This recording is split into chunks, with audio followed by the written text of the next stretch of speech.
नमस्कार दोस्तों, मेरा नाम है धनेश कुमार पाराशर और आज अपन वापस आए हैं इकोनॉमिक्स की क्लास में।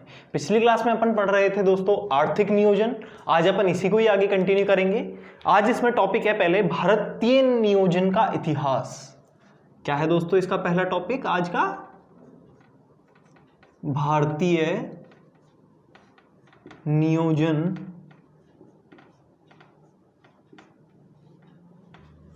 का इतिहास। ठीक है दोस्तों, भारतीय नियोजन का इतिहास। जब अपन भारतीय नियोजन के इतिहास की बात करते हैं तो सबसे पहले बात करेंगे अपन कि ऐसी कौन कौन सी समितियां सरकार के द्वारा गठित की गई जिन्होंने भारतीय नियोजन को एक बड़ी भूमिका प्रदान करी। तो सबसे पहले है विश्व रवैया योजना। सबसे पहले कौन सी है? विश्व रवैया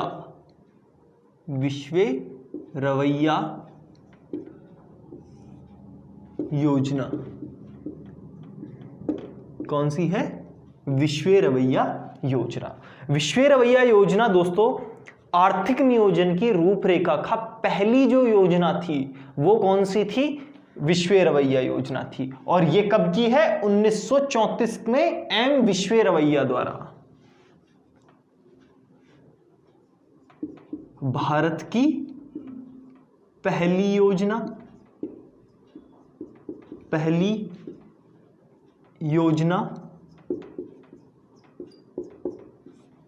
1934 में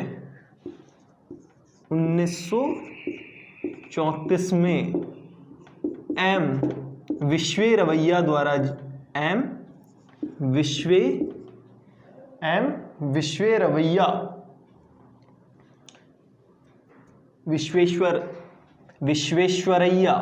विश्वेश्वरैया नाम ध्यान से रखना इसका। विश्वेश्वरैया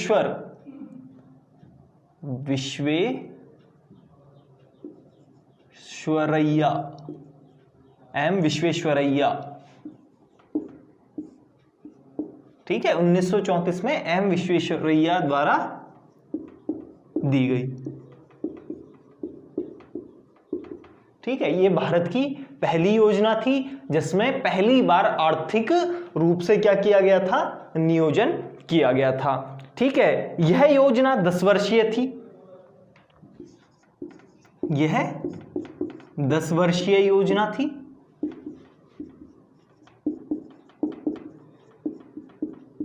यह 10 वर्षीय योजना थी। ठीक है, इसको 10 सालों तक, जैसे पंचवर्षीय योजना होती है ऐसे ही ये 10 वर्षीय योजना थी। और इसके उद्देश्य क्या क्या थे? राष्ट्रीय आय को दोगुना करना, मतलब राष्ट्रीय आय को बढ़ाना, मतलब जस्ट डबल करने का इन्होंने सोचा था। राष्ट्रीय आय को दोगुना करना। ठीक है, इसके बाद और क्या लक्ष्य था? औद्योगिक उत्पादन में वृद्धि। औद्योगिक उत्पादन में वृद्धि। ठीक है, औद्योगिक उत्पादन में वृद्धि हो गई। तो ये इसके क्या थे? प्रमुख कार्य थे। तो आपको भारतीय नियोजन के इतिहास में सबसे पहले क्या आती है? विश्वेश्वरैया समिति या विश्वेश्वरैया योजना, जो कि विश्वेश्वरैया समिति ने दी थी, जिसका हेड कौन थे? M Visvesvaraya ji.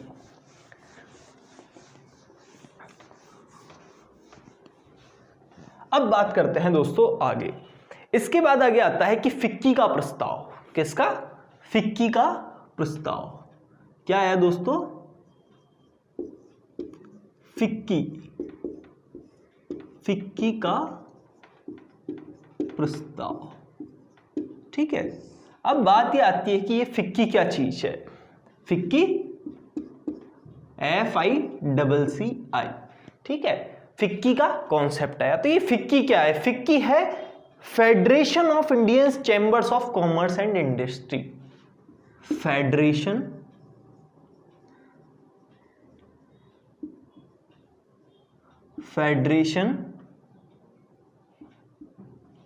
Of Indian क्या है फिक्की? क्या है? Federation of Indian chambers, Indian chambers, chambers of commerce and industry. ठीक है, federation of Indian chambers of commerce and industry, ये क्या है? फिक्की। तो फिक्की का प्रस्ताव आया कि भाई आपको एक ऐसा संगठन बनाना है, उस संगठन का नाम क्या है? Federation of Indian chambers of commerce and industry, जो कि क्या करेगा? जो कि राष्ट्रीय नियोजन की आवश्यकता के महत्व को समझा और इसका समर्थन भी किया। इसको भी 1934 में भारतीय पूंजीपतियों के अग्रणी संगठन, ठीक है, ये क्या था? भारतीय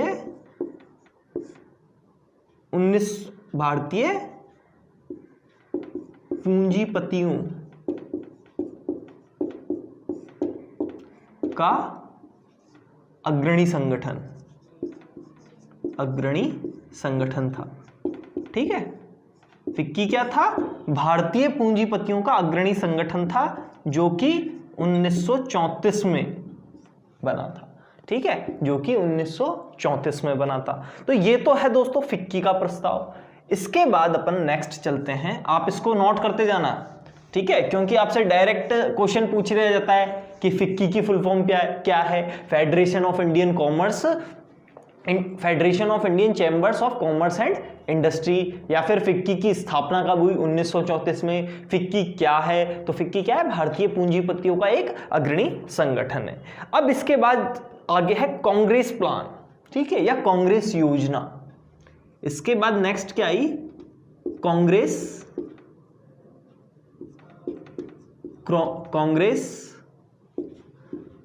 योजना। अब दोस्तों अपन ये समझते हैं कि कांग्रेस योजना क्या है।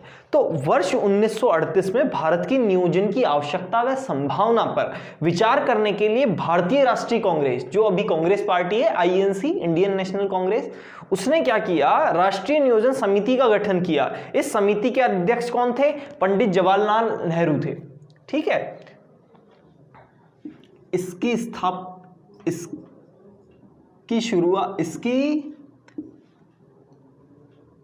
इसकी मतलब अपन कह सकते हैं शुरुआत कह सकते हैं इसकी, या फिर इसके संस्थापक कह सकते हैं, इसकी संस्थापक, या फिर इसकी इस योजना को लाने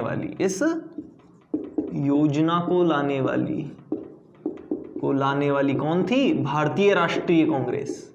लाने वाली कौन थी? आईएनसी, इंडियन नेशनल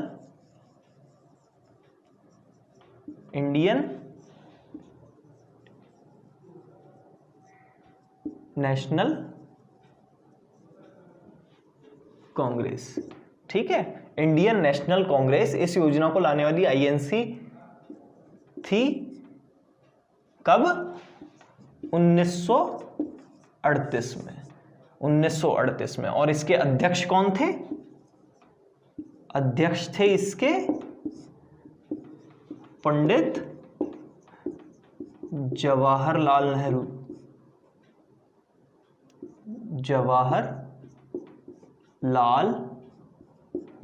नेहरू, जो कि अपने देश के पहले क्या थे? प्रधानमंत्री थे। तो कांग्रेस योजना कौन लेके आई थी? INC, Indian national Congress. उसने उस टाइम कांग्रेस क्या कर रही थी? विचार कर रही थी कि कैसे अपने देश की इकोनॉमी को आगे बढ़ाया जाए। अब इसके बाद आया बॉम्बे प्लान। कांग्रेस योजना आ गई, कांग्रेस योजना के आने के बाद क्या आया? बॉम्बे प्लान। ठीक है, क्या आया? बॉम्बे प्लान। अब दोस्तों बॉम्बे प्लान क्या है? तो भारत के 8 प्रमुख पूंजीपति जो थे उस टाइम के जो भारत के प्रमुख 8 पूंजीपति थे, उनके द्वारा देश के आर्थिक विकास की योजना तैयार की गई, जिसे बॉम्बे प्लान कहा गया। ठीक है, तो बॉम्बे प्लान किसे कहा गया? देश के शीर्ष 8 पूंजीपतियों द्वारा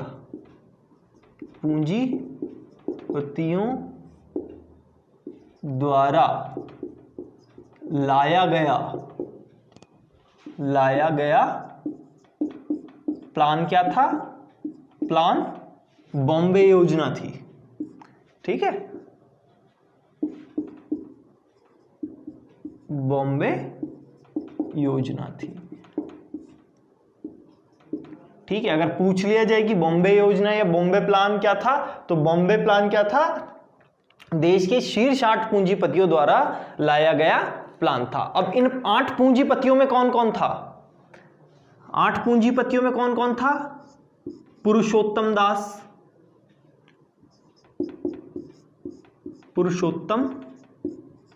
दास।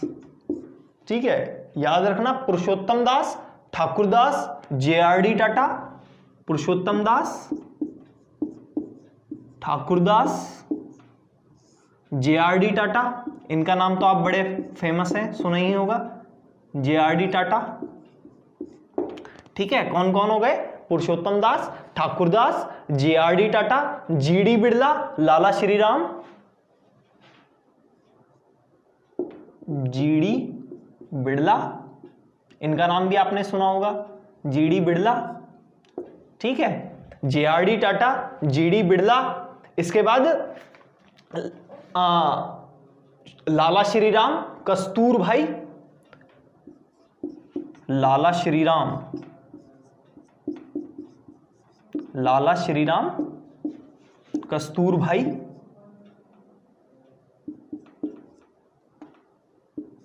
कस्तूरभाई।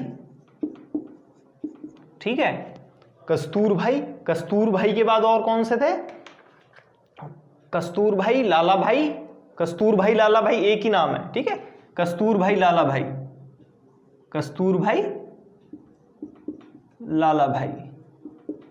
ठीक है, कस्तूरभाई लाला भाई हो गए। और AD श्रॉफ और अर्देशित दलाल।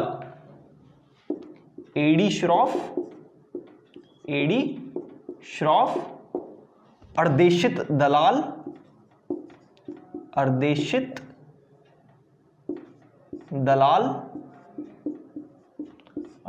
दलाल हो गए। और लास्ट है जॉन मथाई।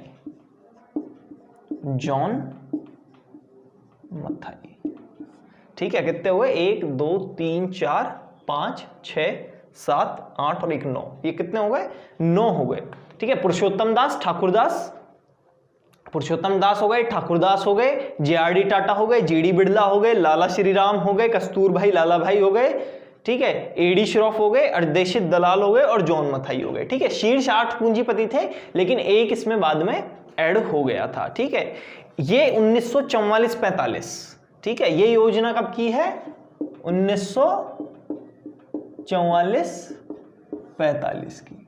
ठीक है, तो ये था बॉम्बे प्लान। अब बॉम्बे प्लान के बाद क्या आया? गांधीवादी योजना। बॉम्बे प्लान के बाद क्या आई? गांधीवादी योजना। क्या आई? गांधीवादी योजना। अब जैसा कि नाम से ही पता लग रहा है, गांधीवादी योजना, तो मतलब ये किससे रिलेटेड है? गांधी जी से रिलेटेड है। तो गांधीवादी आर्थिक चिंतन की विचारधारा का समावेश करते हुए श्रीमन नारायण अग्रवाल ने 1944 में, किसने? 1944 में। कौन थे श्रीमन नारायण कौन थे? ये एक श्रीमन नारायण अग्रवाल, जो कि कौन थे? एक गांधीवादी चिंतक थे। 1944 में श्रीमन नारायण अग्रवाल,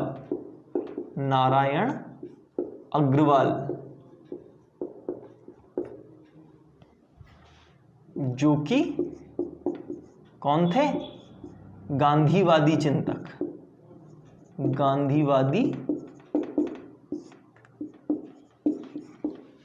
चिंतक थे, ने यह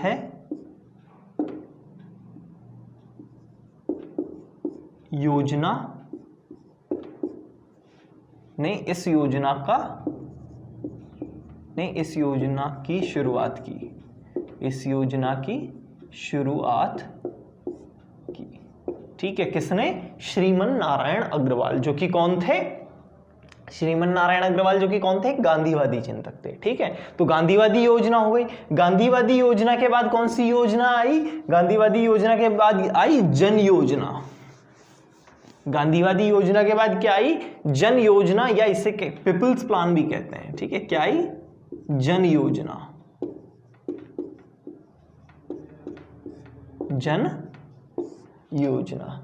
तो दोस्तों जन योजना क्या थी? तो जन योजना में क्या था? जन योजना एम.एन. राय द्वारा 1945 में प्रस्तुत किया गई। एम.एन. राय द्वारा 1945 में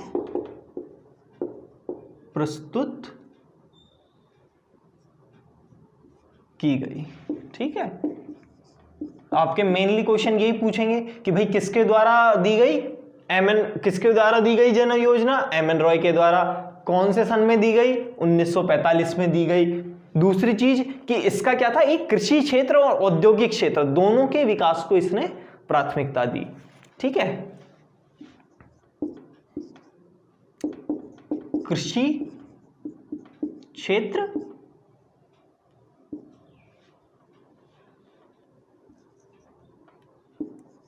एवं औद्योगिक क्षेत्र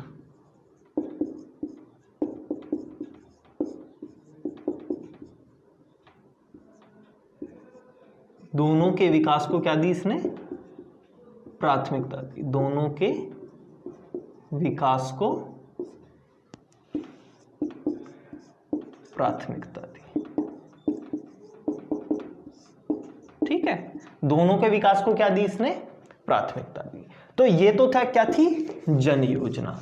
तो अब जन योजना के बाद दोस्तों अपन आगे चलते हैं, जन योजना के बाद अपन आगे चलते हैं सर्वोदय योजना। जन योजना के बाद है सर्वोदय योजना। तो दोस्तों देखते हैं सर्वोदय योजना में क्या है। तो सर्वोदय योजना में जयप्रकाश नारायण द्वारा 1950 में प्रस्तुतिकरण किया गया। 1950 में आपने सुना होगा, जनसंघ के नेता थे। 1950 में जयप्रकाश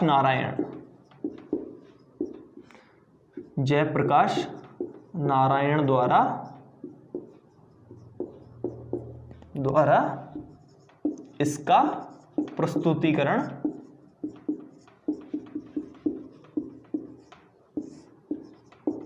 दिया गया। ठीक है, किसके द्वारा? जयप्रकाश नारायण के द्वारा। ये उस टाइम के जनसंघ के बड़े लीडर थे। और कब? 1950 में। इसमें इन्होंने कृषि और कृषि आधारित लघु एवं कुटीर उद्योगों के डेवलपमेंट पे क्या दिया? बल दिया। जो आपके स्मॉल और डोमेस्टिक इंडस्ट्रीज होती हैं उनको इन्होंने क्या दिया? प्रमोशन के लिए सर्वोदय योजना लागू करने की बात करी। तो ये थी दोस्तों भारतीय नियोजन का इतिहास। ये क्या था? भारतीय नियोजन का इतिहास। कब तक? मतलब जो बिल्कुल पहले था। अब बात करते हैं कि भारतीय जब गवर्नमेंट बन गई और एक स्थायी नियोजन लाई तो फिर क्या आया? तब आया योजना आयोग। जब क्या आया? योजना आयोग, जिसका नाम आपने सुना होगा। ठीक है, योजना आयोग। तो योजना आयोग क्या है? राष्ट्रीय स्तर पर पूरी अर्थव्यवस्था के लिए औपचारिक रूप से नियोजन की शुरुआत की। राष्ट्रीय स्तर पर, ठीक है, राष्ट्रीय स्तर पर औपचारिक रूप से मतलब फॉर्मली, औपचारिक रूप से योजनाओं के नियोजन के लिए, योजनाओं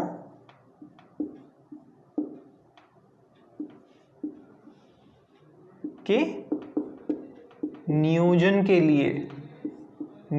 के लिए इसकी स्थापना की गई। ठीक है, इसकी स्थापना की गई। तो इसका उद्देश्य क्या था कि राष्ट्रीय स्तर पर आप फॉर्मली कोई भी हर प्रकार की योजनाएं, अपन ने पढ़ी थी योजनाएं डेवलपमेंट के लिए होती है, अपन पिछली क्लास में सारा पढ़ चुके हैं, इसलिए आज मैं आपको डीप में किसी भी मतलब ऐसे बता नहीं रहा कि ये योजना किस चीज की है किस चीज की नहीं है। तो ये समझने के लिए आपको मेरी पिछली क्लास देखनी पड़ेगी। तो नियोजन के लिए इसकी स्थापना की गई और इसको किसकी सिफारिश पे की गई? केसी नियोगी आयोग, केसी नियोगी आयोग की सिफारिश पे, केसी नियोग आयोग की सिफारिश पे स्थापित, सिफारिश पर, केसी नियोग आयोग की सिफारिश पर गठित, ठीक है, पर इसका गठन हुआ, ठीक है। एक केसी नियोगी आयोग बनाया गया था गवर्नमेंट के द्वारा और उसने इसकी स्थापना की थी। कब? 15 मार्च 1950 को। 15 मार्च 1950 को, ठीक है। तो 15 मार्च गठन हुआ, 15 मार्च 1950 को केसी नियोगी आयोग की सिफारिश के आधार पर, ठीक है। और इसका अध्यक्ष कौन होता है? अध्यक्ष इसका कौन होता है? अध्यक्ष इसका होता है भारत का प्रधानमंत्री, ठीक है।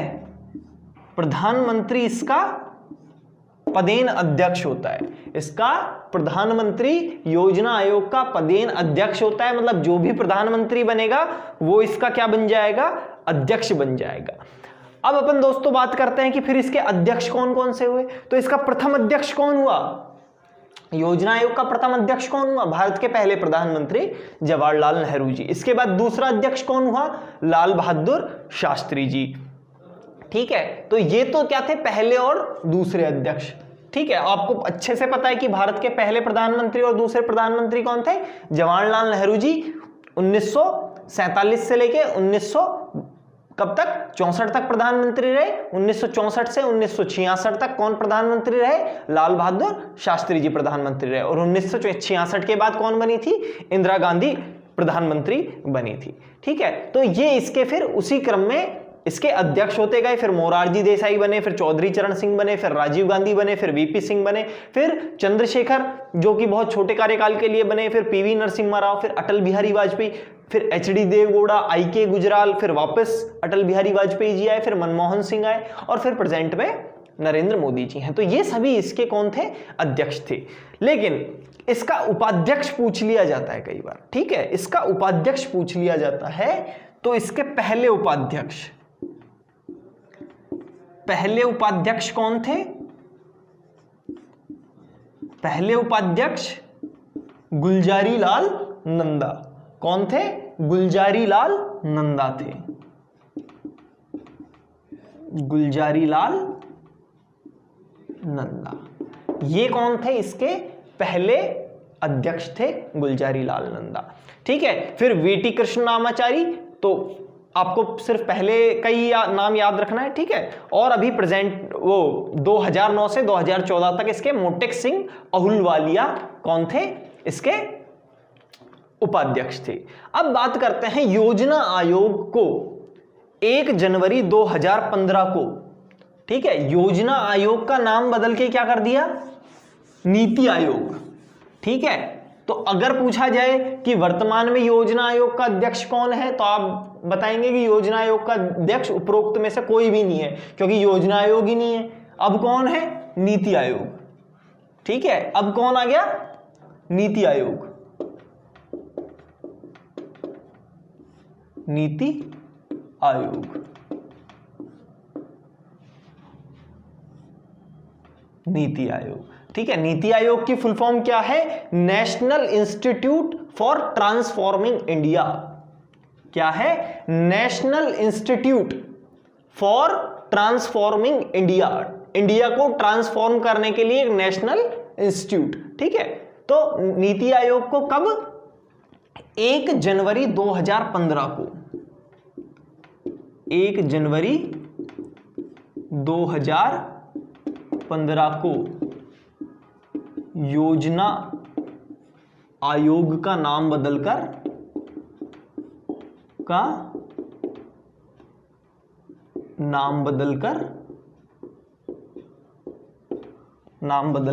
क्या कर दिया गया? नीति आयोग। ठीक है, अब अपन इसकी बात करते हैं आगे कि भाई नाम बदल के नीति आयोग कर दिया, और नीति के प्रमुख कारकों के संबंध में प्रासंगिक, महत्वपूर्ण एवं तकनीकी परामर्श ये उपलब्ध कराता है सरकार को। ये अपन ने पहली क्लास में पढ़ लिया कि ये जो योजना आयोग होते हैं, ये जो प्लानिंग कमीशन होता है, प्लानिंग जितनी भी आर्थिक नियोजन है वो सब क्यों किया जाता है, उसका उद्देश्य क्या होता है, भारत में उसकी क्या विशेषताएं, ये सब पिछली क्लास में अपन कर चुके। तो नीति आयोग के लक्ष्य राज्यों की सक्रिय भागीदारी के साथ राष्ट्रीय विकास का एक साझा दृष्टिकोण विकसित करना है। ठीक है, अब नीति आयोग के उद्देश्य में क्या आ जाता है, अगर अपन बात कर लेते हैं उद्देश्यों की, इसके अगर पर्टिकुलर इसके उद्देश्यों की बात कर लेते हैं तो इसके उद्देश्य क्या है? राष्ट्रीय उद्देश्यों के ध्यान में रखते हुए राज्य की सक्रिय भागीदारी के साथ। ठीक है, राष्ट्रीय उद्देश्य को ध्यान में रखते हुए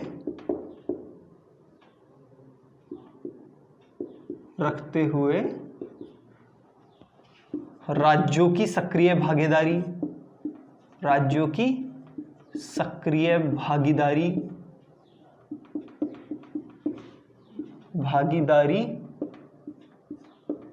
को नियोजन में सुनिश्चित करना।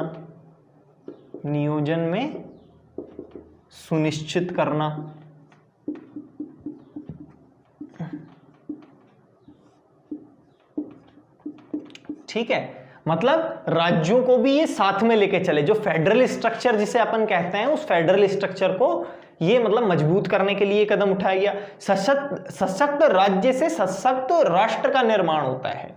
ठीक है, मतलब एक तरीके से संघवाद को बढ़ावा देना। ठीक है, अपन कह सकते हैं जो संघवाद है, अपना फेडरल स्ट्रक्चर है जिसे आप फेडरलिज्म कहते हैं, संघवाद को बढ़ावा देना। अब संघवाद को बढ़ावा देना इसका उद्देश्य क्यों था?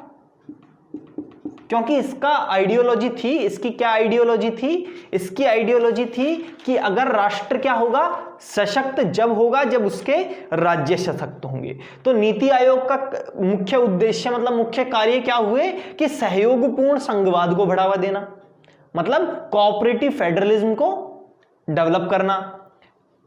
अनुवीक्षण और मूल्यांकन मतलब एक इन्विजिलेटर की भूमिका। ठीक है, कि हर योजना को वो चेक करके देख रहा है। नीति और कार्यक्रमों की रूपरेखा तैयार करना, संसाधन केंद्र ज्ञान के रूप में इसकी कार्य करना। तो ये तो था नीति आयोग का आपको इंट्रोडक्शन। अब बात कर लेते हैं नीति आयोग का कार्यकारिणी। ठीक है, या फिर इसकी संरचना भी कह सकते हैं। तो नीति आयोग के अध्यक्ष कौन होते हैं? अध्यक्ष कौन होते हैं? प्रधानमंत्री, जो कि वर्तमान में कौन है? मोदी जी। ठीक है, अध्यक्ष के बाद कौन आ जाता है इसका? Governing council. गवर्निंग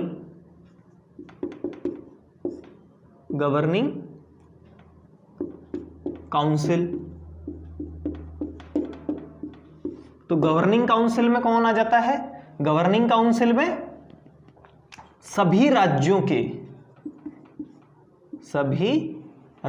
के मुख्यमंत्री, सभी राज्यों के मुख्यमंत्री आ जाते हैं। और कौन आ जाता है? सभी केंद्र शासित प्रदेशों के, सभी यूटीज के, यूनियन टेरिटरीज के उपराज्यपाल। ठीक है, कौन? उपराज्यपाल। ये कौन आ जाते हैं? अपने गवर्निंग काउंसिल में। गवर्निंग काउंसिल के बाद क्या आ जाते हैं? उपाध्यक्ष। तो इसके उपाध्यक्ष अभी कौन है? डॉक्टर राजीव कुमार। उपाध्यक्ष कौन है इसके अभी वर्तमान में? और इससे पहले कौन थे? अहलुवालिया जी। अभी कौन है इसके? डॉक्टर राजीव कुमार। ठीक है, इनको कौन नियुक्त करता है? प्रधानमंत्री नियुक्त करता है। ठीक है, इसके बाद क्या आता है? पूर्णकालिक सदस्य। पूर्णकालिक सदस्य, पूर्णकालिक सदस्य कितने होते हैं? पूर्णकालिक सदस्य होते हैं 4, जिसमें अभी श्री विवेक देव रॉय है, डॉक्टर वीके सारस्वत है, प्रोफेसर रमेश चंद है और डॉक्टर वीके पॉल है। ठीक है, मतलब 4 सदस्य इसके कैसे होते हैं? पूर्णकालिक। 4 सदस्य इसके पूर्णकालिक होते हैं। अगर आप नोट करना चाहते हैं तो आप नोट कर लीजिए, Shri Vivek Dev Roy, doctor VK Saraswat, professor Ramesh Chand और डॉक्टर वीके पॉल। ठीक है, इसके बाद आती है इसकी पदेन, पदेन सदस्य। ये पदेन सदस्य क्या होते हैं? पदेन सदस्य क्या होते हैं? ये भी 4 होते हैं। अब इसमें पदेन सदस्य में नोट है। ठीक है, क्या नोट है? कि जो पदेन सदस्य होते हैं मंत्रिमंडल में से, मंत्रिमंडल में से अधिकतम 4 सदस्य, अधिकतम 4 सदस्य पदेन सदस्य होंगे, पदेन सदस्य होंगे। ये कौन डिसाइड करता है? ये कौन डिसाइड करता है? ये डिसाइड करते हैं प्रधानमंत्री जी। ठीक है, और एक इसका होता है सीईओ। ठीक है, सीईओ, चीफ एग्जीक्यूटिव ऑफिसर। ठीक है, प्रमुख कार्यकारी अधिकारी, जो कि प्रेजेंट में कौन है? अमिताभ कांत जी। जो कि प्रेजेंट में कौन है? अमिताभ कांत जी। ठीक है, तो ये अपनी बात हो गई नीति आयोग की। अब नीति आयोग और योजना आयोग में अपन समझ लेते हैं अंतर क्या है। ठीक है, आपको इसको वर्बली समझना महत्वपूर्ण है, क्योंकि इसका प्रश्न डायरेक्टली तो पेपर में बन नहीं सकता, लेकिन फिर भी आप इसको जानना जरूरी है। देखो, योजना आयोग का क्या उद्देश्य था? 5 वर्षीय योजनाओं का निर्माण करना। और इसका उद्देश्य क्या है नीति आयोग का? कि ये 15 वर्षीय विजन, अगर 15 वर्षीय कोई योजना लागू करता है तो उसको क्या कहते हैं? विजन। 7 वर्षों के लिए रणनीति, अगर 7 वर्षों की कोई योजना ला रहा है तो वो रणनीति कहलाएगी। और 3 वर्षों के लिए अगर कोई प्लान लेके आ रहा है तो वो कहलाता है एक्शन एजेंडा। तो नीति आयोग तो क्या क्या लेके आता है? विजन, रणनीति और एक्शन एजेंडा। और वो क्या लेके आता था योजना आयोग? 5 वर्षीय योजना। योजनाओं के निर्माण में केंद्र सरकार की प्रमुख भूमिका होती थी अगर योजना आयोग था। अब नीति आयोग में राज्य भी उसमें भूमिका निभाते हैं, जैसे कि मैंने आपको नीति आयोग के उद्देश्य में बताया। ठीक है, इसमें राज्य एवं केंद्र शासित प्रदेशों को राज्यों की पूंजी का कोई आवंटन मतलब नहीं होता था, कोई भागीदारी नहीं होती थी। लेकिन नीति आयोग जब से आया है तो राज्यों एवं केंद्र शासित प्रदेशों के साथ सहकारी संघवाद को बढ़ावा दिया है। तो ये सारी चीजें मैं आपको बता चुका हूं। तो दोस्तों, आज की क्लास में अपन ने क्या पढ़ा? आज की क्लास में अपन ने ये सब कुछ पढ़ा। आर्थिक नियोजन कैसे होता है, जो कि अपन ने पिछली क्लास से कंटिन्यू किया था, जिसमें आज अपन ने नीति आयोग पढ़ा मेनली, और योजना आयोग का पूरा इतिहास पढ़ा। तो धन्यवाद दोस्तों, मिलते हैं अगली क्लास में।